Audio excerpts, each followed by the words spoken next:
Petang tadi, Menteri Kesihatan Khairy Jamaluddin berada di Batu Pahat, Johor. Ada 3 perkara yang penting untuk kita ketahui. Pertama, bilakah negara bakal buka sempadan? Kedua, rakyat Malaysia hanya jumpa doktor ketika sakit. Betul atau tidak? Dan ketiga, topik yang hangat diperkatakan sekarang mengenai vaksinasi kanak-kanak. Untuk mengetahuinya, Firdaus Azil yang mengikuti sidang media Menteri Kesihatan ada perkembangan dan juga laporan terinci. Silakan Firdaus langsung dari Batu Pahat.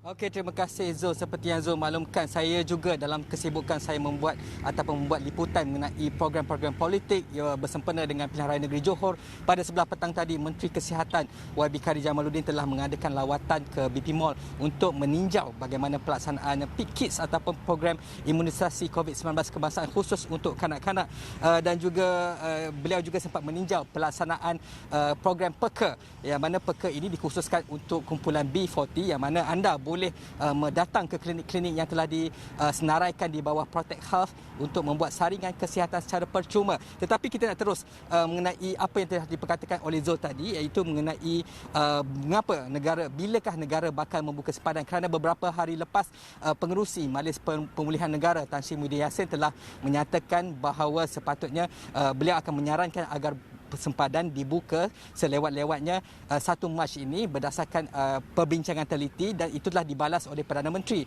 Datuk Seri Ismail Sabri Yaakob bahawa ini harus ditentukan oleh Kementerian Kesihatan Malaysia sendiri sebelum ia akan dibincangkan di peringkat seterusnya. Dan selain itu juga, YB Khairy Jamaluddin juga ada mengatakan tentang bagaimana ketika ini tentang status pelaksanaan PKIDS, adakah ia telah mencapai tahap ditentukan dan sebagainya. Tetapi saya telah rangkumkan jawapan-jawapan Menteri Kesihatan untuk kita dengar bersama-sama. Silakan. Pas garis panduan itu siap, saya akan bentangkan kepada Jawatankuasa Pengurusan Pandemik COVID-19 yang dikerusikan oleh PM. Detail saya akan bentangkan kepada Jawatankuasa Kuartet Menteri bawah Datuk Seri Syamsuddin. Dan akhirnya saya akan bawa ke Jemaah Menteri. Sebab ini keputusan besar yang tak boleh dibuat di peringkat Kementerian Kesihatan. Ini adalah melibatkan polisi besar negara, pembukaan sempadan. Jadi kena melalui beberapa peringkat sebelum diumumkan oleh Yang Amat Berhormat Perdana Menteri nanti. Cuma sekarang ni saya dan pegawai-pegawai saya di Kementerian Kesihatan tengah sediakan dia punya garis panduan, SOP, dan juga keputusan-keputusan tertentu yang perlu dibuat oleh Jemaah Menteri nanti berkenaan dengan pembukaan sempadan. Tapi saya menjangkakan 2 minggu kita siap. Mungkin 10 tahun kedua adalah satu timeline yang realistik, awal 10 tahun kedua. Tapi tarikhnya biarlah Yang Amat Berhormat menentukan nanti bila dah disetujui oleh Tuan. Peringkat nasional, PKB40 telah menyaring lebih 561,990 orang yang kita dah selesai buat health screening.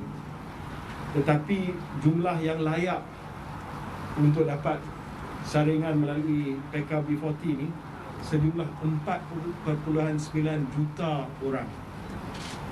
4.9 juta rakyat Malaysia yang layak, yang disaring hanya 561,000 sahaja. Jadi ini adalah sesuatu yang membimbangkan kita. Sebab kita tidak mahu rakyat Malaysia menganggap perkhidmatan kesihatan hanya disediakan apabila kita sakit. Sakit baru kita cari doktor, baru kita pergi klinik, baru kita cari Kementerian Kesihatan Malaysia. Ini namanya sick care, bukan health care. Health care bermaksud bahawa kita ambil langkah-langkah pencegahan. Kita tahu tentang status kesihatan kita, terutamanya bila kita dah 40 tahun ke atas, 50 tahun ke atas. Perlindungan yang kita boleh bagi kepada kanak-kanak antara usia 5 hingga 11 tahun adalah vaksin daripada kesan dan juga gejala buruk COVID-19.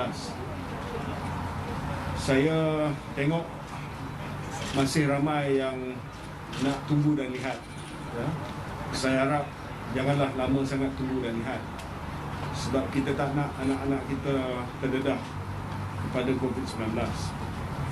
walaupun kes kematian dan juga kes kemasukan hospital di kalangan kanak-kanak tidak tinggi berbanding dengan dewasa, tetapi mereka kalau terkena dengan COVID, ada juga yang masuk hospital dan ada juga yang mengalami gejala yang sangat serius.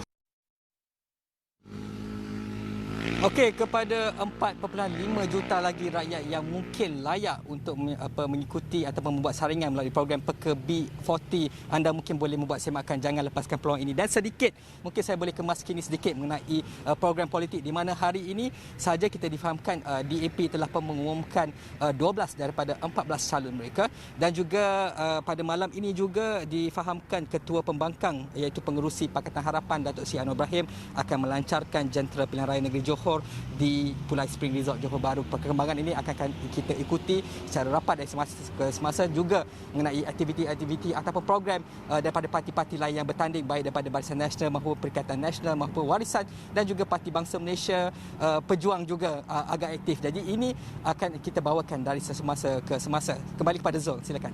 Terima kasih Firdaus Azil langsung dari Batu Pahat. Jaga diri supaya tidak dijangkiti COVID-19.